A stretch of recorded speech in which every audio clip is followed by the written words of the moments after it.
What's up, y'all? It's AK97 back at you for another week of makeup and mental health. As you can see, the face is already done today. However, today I am here to talk to y'all about the power of self-diagnosis. I am not currently a licensed professional, though I will be soon. Not too much on that.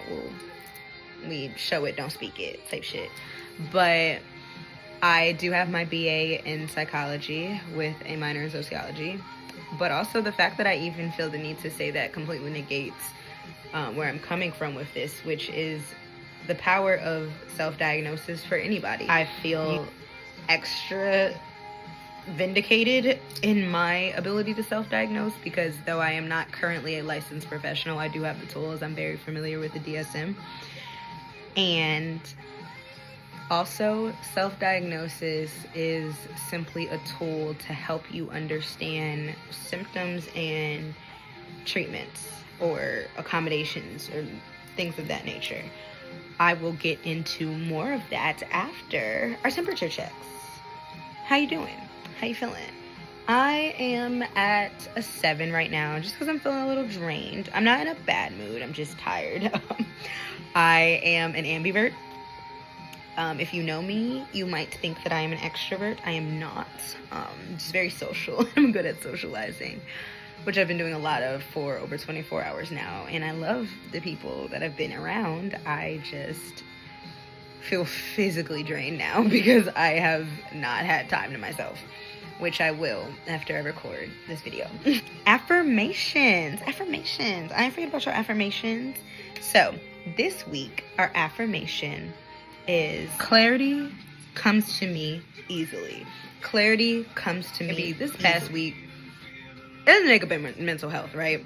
And I feel like it's been kind of lofty in the sense where I'm just talking about things, but I'm not really like super transparent about like what's going on with my mental health.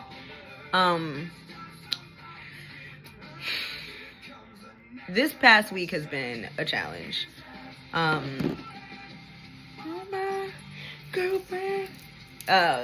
If you love rock music and you're black, or maybe you're not black, but you love rock music, I have a playlist called Black People Love Rock Too. Get into it. I'm gonna put it in my link tree, so click on my bio if you want to check that out, but that's what's playing right now. And if you have suggestions, like if you like rock music and you want to suggest some songs to me specifically by black people or people like bands with like black frontrunners or black member, whatever, do that. Okay, so my life, right, this past week has been really rough. So if you don't already know, I have bipolar disorder, and actually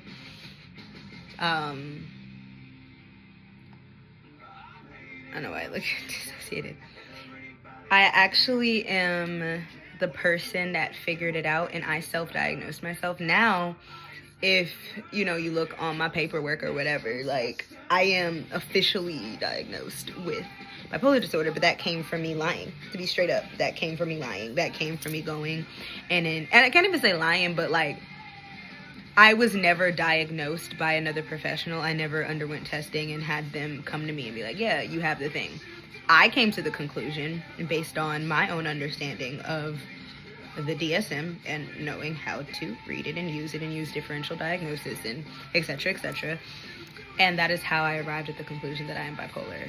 And I'm bipolar. That is what I have. And anyway, the point is that I am in a manic episode right now, and sometimes like I kind of downplay what being manic, like how challenging manic episodes can be, because depressive episodes, they almost took me out. My depression has almost killed me multiple times. So when I'm manic, I'm like, oh, like fun, extra energy. But all of that extra energy, one, is just exhausting. It's exhausting to be on 10 all of the time. It feels like the analogy that I give is like it feels like there's a hamster running in my head, and they're just like Usain bolting that shit, like, or wait, Sha'Carri Richardsoning, because we have a beautiful black woman who's we could reference instead. But yeah, like the hamster is just like going overtime in my fucking noggin, and like it won't stop. And so that's exhausting. But then there's the irritability. So mania is, yeah, it's just an excess of energy, like the hypersexuality, the overspending. And then for me, and I've come a long way where I know how to control it. And for the most part, I don't let my irritability manifest into behaviors that are, harmful. But I'm not perfect. I crashed out real bad a couple of days ago because I was locked out of my house because one of my housemates they locked the lock from the inside, that you have to be inside to unlock that lock. Like, I could put in my keypad, I could put in the code, but if the bottom lock is locked, I can't get in. And this is when I was on my way to an event, and this is when I was coming back from a long walk, and see, my brain is just all over the place, and that's the other part of being manic, is just like the scatterbrainness for me. But yeah, I come home and I couldn't get in my house, and I crashed out real bad. I used to have more of those episodes when I was younger. I don't usually have, my mania usually doesn't have me behaving in that way anymore. However, like I said, I've been having a challenging week. This whole past week, like, I was on my period. I was just really not fucking feeling it.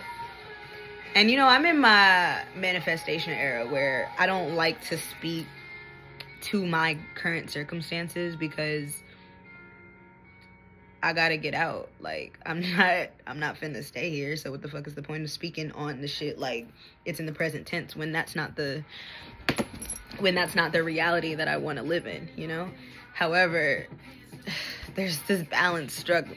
You have to strike between like manifesting and like living for your future self, and like, you know what I'm saying, like knowing everything that you want and that you can be, and speaking and behaving in that way. And like, this is what my present fucking reality is, and it's hard.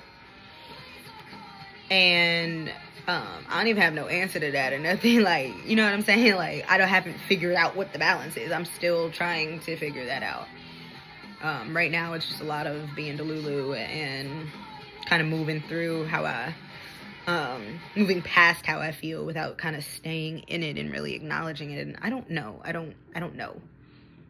any of this rambling it made any sense. However, it does segue pretty great into my point here, which is about the power of self-diagnosis. Back in 2020, partially, I want to say because of the pandemic, but then it was also just my foundation year in the social work program, and I have a mental health concentration as well. So I was just relearning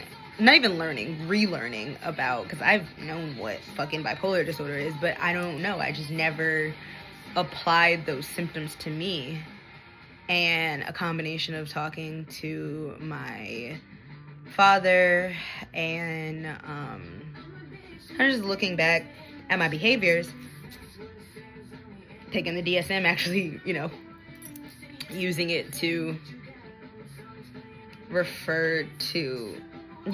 as a point of reference. I was like, oh shit, I'm bipolar.